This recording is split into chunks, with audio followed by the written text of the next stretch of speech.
Hello everybody, welcome to my question and answer video. This is part 2. If you haven't watched part 1, please go watch it. All I'm doing here is answering you guys' questions from the last Q&A video. Okay, any questions you have, go down in the comment section. Please ask me anything you want. And then come back next Monday for your answer. Every single Monday, okay? All I ask is please tell us your location, please. When you ask me a question, just tell us where you're from. You can be general, I don't care. Planet, hemisphere, country, state, city, just not your address. So, let's get started with part 2, okay? Jeannie from Alabama. Hello, Jeannie. You tried dating 1 year ago, but wasn't ready. I'm glad that you're aware of that. I think I am now. Good. But where would be some good places to meet people? Well, I'm glad that you're willing to try again, Jeannie. You've been with me with the channel for a long time now. I've been able to watch you grow and learn, and I hope that you feel a little bit more confident now than you did a year ago. So, good question. You know, I'm going to recommend something that so far I've seen that is pretty good. I don't know. I've never tried it. You guys, if you've ever heard of meetups, please let me know what you think. Go down in the comment section. Let others know. I hear they're pretty good. It's an alternative to dating sites, which I don't like, as you guys probably know. I don't approve of dating sites, especially for us. Dating sites are places where people that don't know how to date go to date, okay? So I think meetups are good. They're called meetups. And it's not dating. It's getting together in groups of people that share common interests, things you want to go do together, and it kind of stays friends and stuff like that. I think that's pretty neat. You can start to meet people, and you might find somebody you want to date that way. But my recommendation, this is something I say all the time, okay? And this is something that we should do anyways. Find new interests. Find things that interest you. I promise you guys, there's something out there in the world that you are super, super interested in you don't even know about yet. And we aren't very motivated right now to go do stuff like that, but I'm telling you, if you go find things that interest you, it sparks that motivation, okay? So find new interest, find something that interests you. That makes your life interesting. That makes you an interesting person, right? And by exploring these interests, you should find and meet people that share similar interests. Isn't that awesome? I think that's amazing. I mean, you go find something that really interests you, makes your life more interesting, you become a more interesting person, and you meet people that are interested in the same thing. What a great start, right? Instead of I'm going here and they're going here just to date, you know? It's like, well, I'm going here to do something I like to do, and so does this person, and you guys meet and maybe date. You know, friends at least, right? So that's my recommendation, and good for you, Jeannie. Good luck. Sick Chaotic from Austria. Hello. My ex-borderline girlfriend is an alcoholic. She is dating another alcoholic. Both of them have no job. He used to be beat by his mother. And they fight every 4 to 5 days.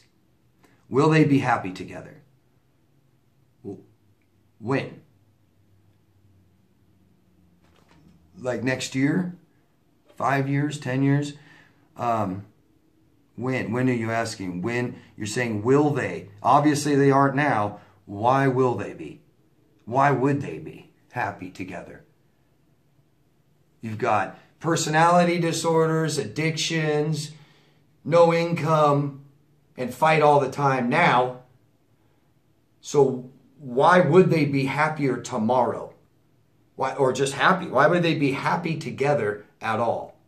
They aren't happy with themselves. You can't be happy with each other. And I'm glad you asked this, because this really is a fair representation of most people in this community, their idea of I need to find the right person. You know, I had the wrong person because that relationship was bad. I want to have a good relationship. I need to find Mr. and Mrs. Right. What are we? You know, we need to be right. And so your ex-girlfriend right, was in a bad relationship with you. So you're thinking maybe she's with Mr. Right, who's an alcoholic and doesn't work, got beat his whole life, and fights with her every 4 to 5 days. That's the truth, right? I mean, if that's what I'm going by what you tell me. So, addictions, I can't cope with life. Personality disorders, can't have relationships. Fighting every 4 or 5 days, don't know how to work things out, don't know how to express how I feel, my feelings, don't know how to talk. And got beat my whole life and not healed from it. Your borderline ex, repeated bad, unhealthy, toxic relationships. Why would this, you know what I'm saying? What are they going to do? So, they would have to both go to therapy and counseling. She would have to cure her personality disorder. He would have to cure whatever the hell's wrong with him. They got to stop their addictions. They should start working and have income. And he needs to heal from being beat by his mother. She needs to heal from being sexually, physically, or emotionally neglected or abused. I don't know. And they should need to learn how to start having relationships together, start relating to people, be vulnerable, talk, meeting each other's emotional needs, things like this. So once they do all that, then they can be happy together. And a lot more. They got to do a lot more than just that. So will they be happy together? Man, if I had, I'm in Vegas now. I wish I had money to bet on that. I'll put it all on no. Hope that answers your question. And your second question is, does nagging them trigger their flight mechanism because they feel worthless? They do feel worthless, and nagging them may make them feel worthless, but, basically they will never see that the problem is them. The problem is you, and now you're nagging. You're so nagging. You're so annoying. God, you always want to talk about your feelings and what you need and what you want and how I make you feel. Ugh, how annoying. I don't care. Boring. You weren't doing that in the beginning. You didn't have any problems then. Now you do. Now this relationship sucks. So do you. I'm guessing that's how that works. So they just leave. They can't tell you. They can't talk. They can't be vulnerable. They can't apologize. They can't talk about their feelings and emotions. And ask for things they really need instead of just abusing or manipulating you to get it. You get it? Does that make sense? I hope that helps you understand. No one likes nagging, right? But I think you're seeking reassurance, security, safety, emotional needs. By you seeking these in a relationship, they'll never give it. And you need something from me? A narcissist doesn't care what you need from them. It's about what they need from you. Stop nagging me. I'm trying to tell you what I need from you. Hey, I don't want to hear what you have to say. Listen to me. Hope that makes sense. Telling people what you need, asking for reassurance is not nagging. Okay? Unworthiness is caused from shame. Feelings of unworthiness keeps us from having good, strong boundaries. Good, strong boundaries is telling people, whoa, stop, don't do that, stay there, please, too close, back up, back off, okay? But we also have to feel worthy enough to ask for love, to ask for a hug, to ask for reassurance, to tell me you love me. Asking for those things, we have to feel worthy of it, or we feel like we're just nagging, right? Good luck. Hope that makes sense. Ask me more if that doesn't. Jules, Queen, do you think a narcissist that becomes a born-again Christian really change? Actually, the way you worded it was, do you think narcissists that become born-again Christians really change? They claim to have changed and become a different person. Do you believe this?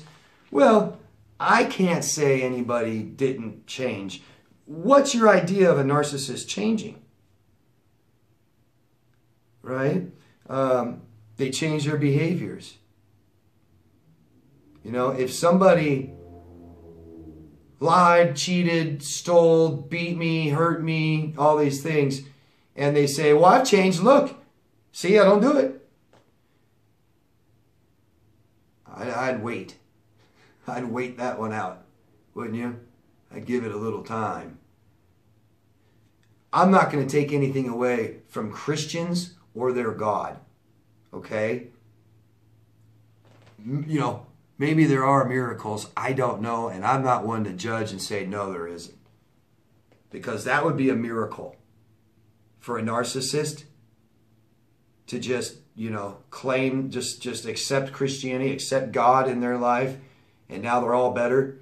And I know a lot of Christians want to say that's the answer. If that was an answer, this wouldn't be a problem. If all they had to do was accept God in their life.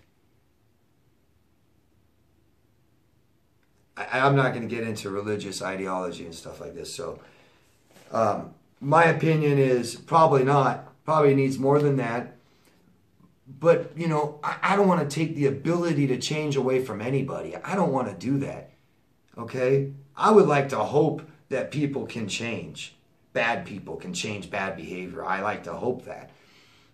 I've seen narcissists change behaviors. But, you know, does that change who they are? Does that take away personality disorder? I don't know. I don't know. I mean, I have an opinion, but it doesn't matter. You know? They claim they have changed and become a different person. So actions and words should match. And if you're saying actions and words match, that's great.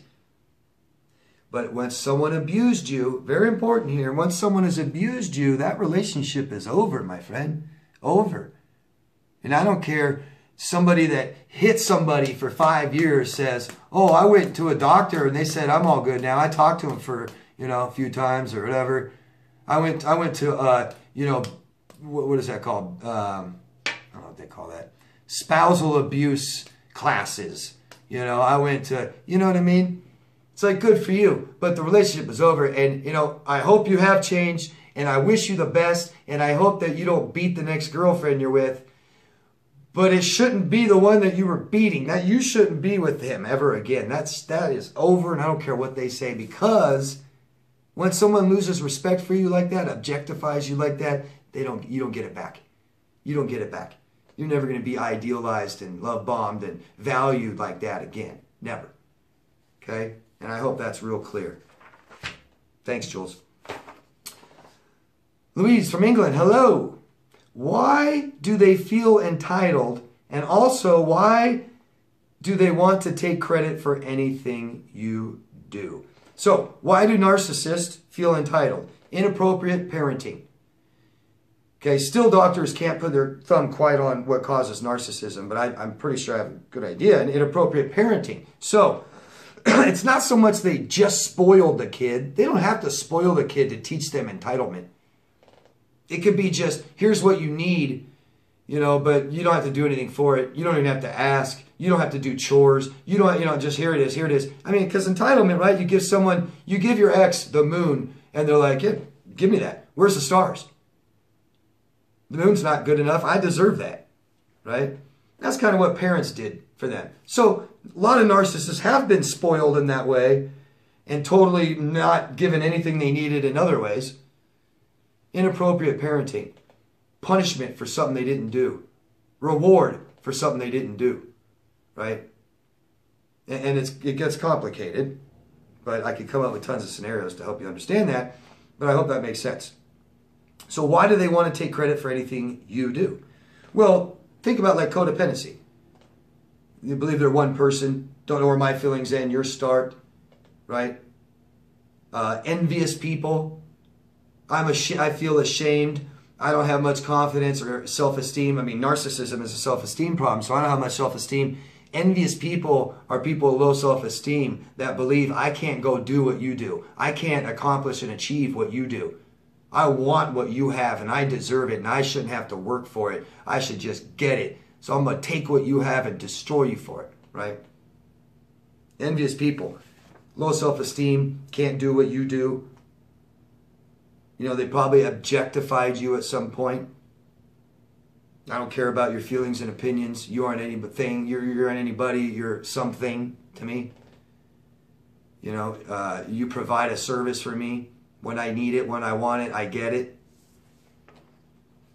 You know, real entitlement, like sociopaths, is I don't care what I do to get what I want.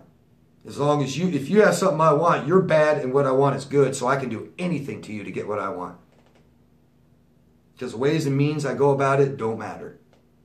That means nothing to how bad I want something, right? Ask me again, Louise, if you don't understand. Thank you.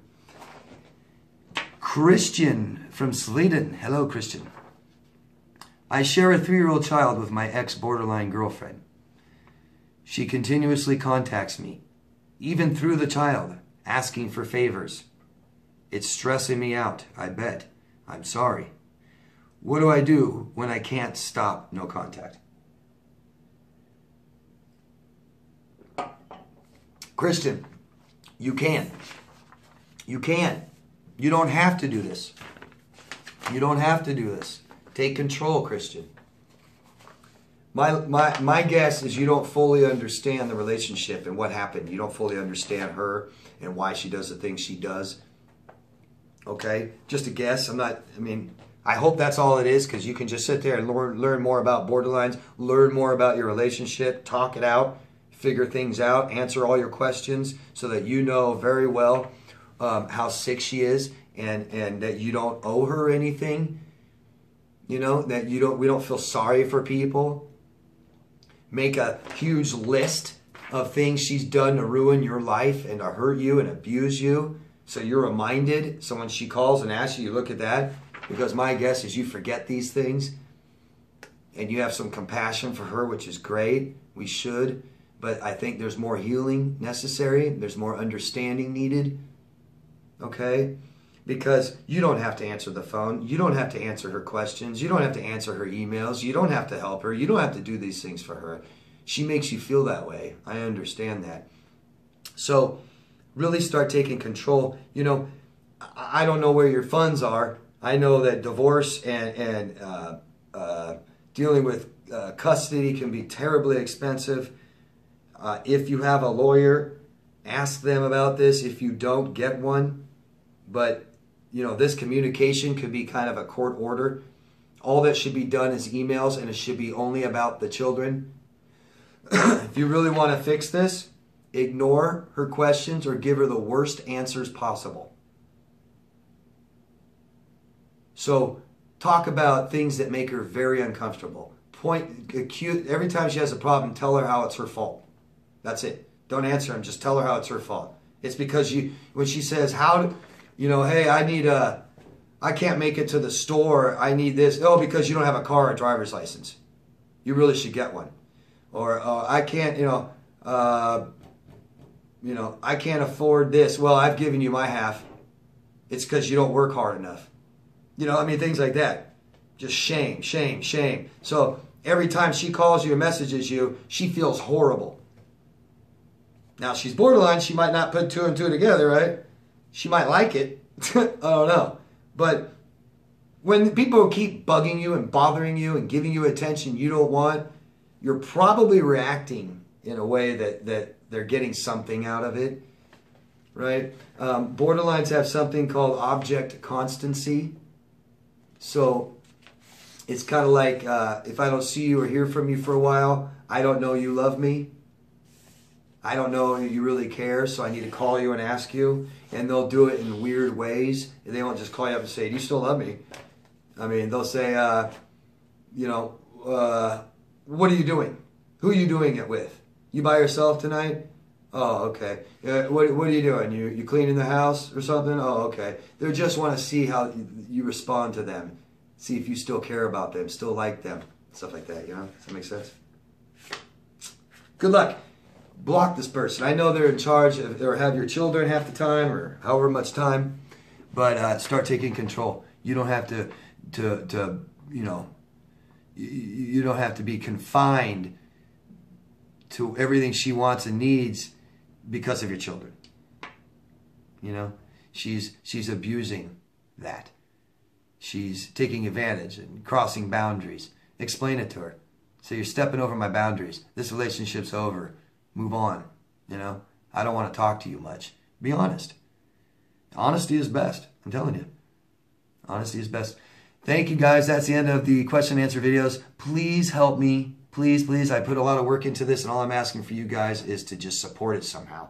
Vote, comment, share, post, whatever you can do to help, okay? I'm trying to get this information out for people that need it. There are thousands, if not millions, of people suffering from this stuff just like you, but they don't have the answers, okay? They commit suicide. They stay in abusive relationships. Their children become abused, turn into narcissists, okay? So please help me. Thanks, guys. Love yourself first, and I'll see you next Monday.